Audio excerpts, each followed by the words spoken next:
Okay, let's go.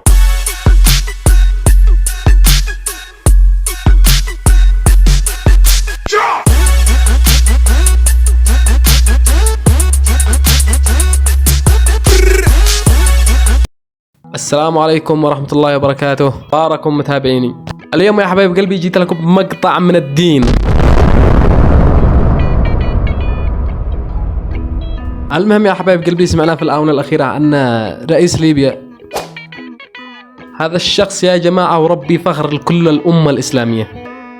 تحيتي له ولكل رجال ليبيا ونساء ليبيا. يعني حقيقة سوى شيء ما قدرش العالم كله يسويه، وضروري طبعا أي واحد يسوي مثل هذا الحاجات تكون يعني قدامه عقبات. طبعا أول شيء مثل التيوس، الخرفان، يعني ذي يرتاحوا اللحم النساء. فربي تحية له وتحية لكل الشعب الليبي. هذا الشخص يعني ستر ليبيا بكلها، يعني ما هوش انه ستر النساء، ستر سمعة ليبيا ونساء ليبيا وستر الدين. وربي فخر. فلما تجي لك يعني مراه ما يعرفها كوعها مبوعها، ليش يسوي كذا ويفرض؟ ما ليش. وعيد واكرر، يعني هذا الشخص سوى شيء يعني ما قدرش تسويه يعني رؤساء دول كبيرة. وقد انتم بتلاحظوا عندنا كيف بتبدأ الانفتاحات والمفتالة عندنا. والله اللي يشوف هذا الايام شيء طبيعي. ذا الحين قد بتبدأ عندنا، ما هو شيء يجي يقول لك يعني انتوا ولا اتأكد اني وصلت الفتنة لا عندنا. هل يعقل انه وزير في حكومة يقول للناس انه يعني اللي مو عاجبه يترك البلد ويمشي، كأنه هو يعني معاه مفتاح البلد او مالك البلد؟ نعم. يعني بالله عليش انسان مالك البلد ويقدر يتحكم كيف تقولي لي يقدر ما يقدر؟ معلش. فايش قلت لكم يا جماعة، هذا العاهات ما ترتاحش هذه المواقف وهذا ليش؟ لأن قد ترسخت الحاجات الوسخة والقدرة يعني في دماغهم. استغفر الله.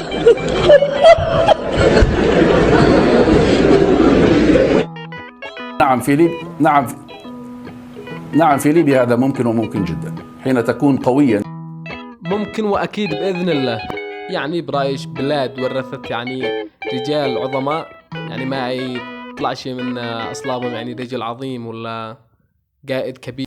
إذا بس شفنا يعني مجرد فيلم من عمر المختار، فما بالش في الحقيقة والواقع ذي عاشوها الإيطاليين من قبل. 1. عمر المختار يضع رجاله بإمرة ضباط إيطاليين. استمر. 2. الحكومة الإيطالية ستدفع رواتب شهرية لرجاله. استمر. تحتفظ الحكومة بحق معاقبة أي أشخاص اقترفوا جريمة قبل هذا الاتفاق، وليس لعمر المختار الحق في حماية أي منهم. 4. إن هذه الشروط محض استسلام، إنها لا تصلح حتى للنقاش. إذا كان هذا الرجل يعني أرعب إيطاليا بكلها، وبعدها من جهة هؤلاء ذي بتقولوا يعني هذا عماد يعني طرابلسي يعني يقدر إنه يستمر بهذا الموقف أو ولا يقلبوا عليه المواطنين ولا مدري إيش. اتأكدوا أن رجال ليبيا يعني ناس مصرة على قرارها، يعني ما يقدرش يتراجع نهائيا لو يحصل إيش ما حصل. شوفوا من هنا تبدأ المفتالة. يبدأوا يقولوا له من ذا الحين يعني يخرجوا عليه تهم باطلة، وأنا متأكد 1000% من هذا الكلام. تتعهد الحكومة الإيطالية بأن تدفع لعمر المختار 50,000 ليرة كل شهر، وتزوده ببيت مريح لتقاعده. هل أنا أستحق هذا؟ هل نجحت نجاحا يجعلكم تقدمون لي 50,000 ليرة شهريا؟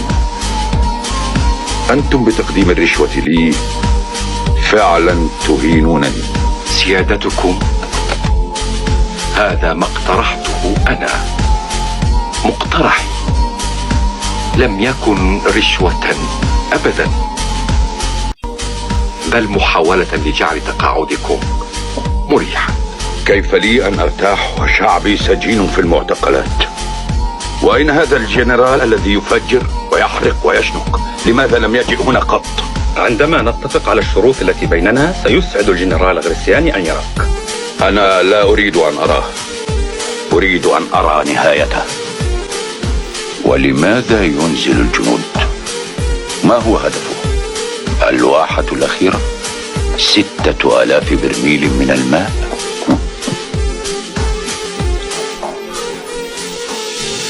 يتجه إلى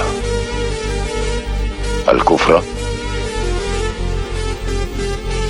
ما أردتم السلام أبدا، إنما أردتم الوقت. موعدنا مع جراتشياني. إذا لم تتفقوا معنا فإني أنظركم بحرب رهيبة في الحال. أنا أدرى بقوة حكومتكم التي تتوعدوننا بها. وقفنا ضدكم ل20 سنة، وإن شاء الله نحن باقون معكم إلى نهايتكم.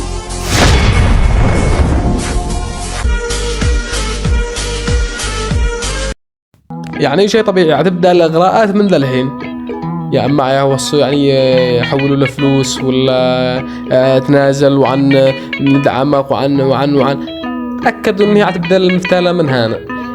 يعني أعيد وأكرر، يعني هذا الشخص صلح يعني شيء عظيم ما قدرش يصلح إحنا في دولتنا نفسها.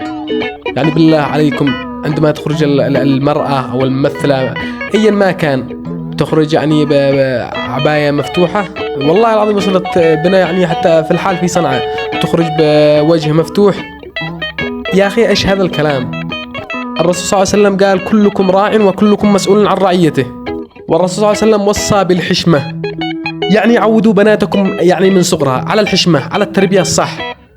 ما هو شيء تدعموهم من أول شيء تمكنون لا قد طلعت لها في مسلسل ولا ما كان، وعلى حبة حبة حبة لا ما تفسد وترجعوا تقولوا ما عاد لا تقبلوا الوضع بحق القصبة، في النهاية انتوا دي تعاقبوا انتوا.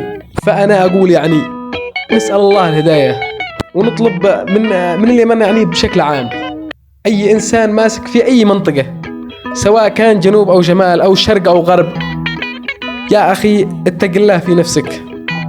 وأقول وأكرر في الأخير، تحيتي لكل شخص أو إنسان كبير كان أو صغير يعني متعود إنه ما يخليش أخته أو أمه توصل إلى مرتبة الفسق ولا العصيان تخرج عن النطاق. بالله عليكم لا ما ظهر لكم مثل هدي المانع أو غيرها من الممثلات أو غيرها حتى من البنات، هي تكون يعني زي ما تقولوا قدوة للشعب. أي إنسان مثل اليمن يكون قدوة لشعبه، فلا تكون شيء يعني حمار وتخرج عن النطاق وتخلي الشعب يخرج معك. وفي نهاية المقطع لا تنسوا الاشتراك حبايب قلبي وشاركونا آراءكم في التعليقات.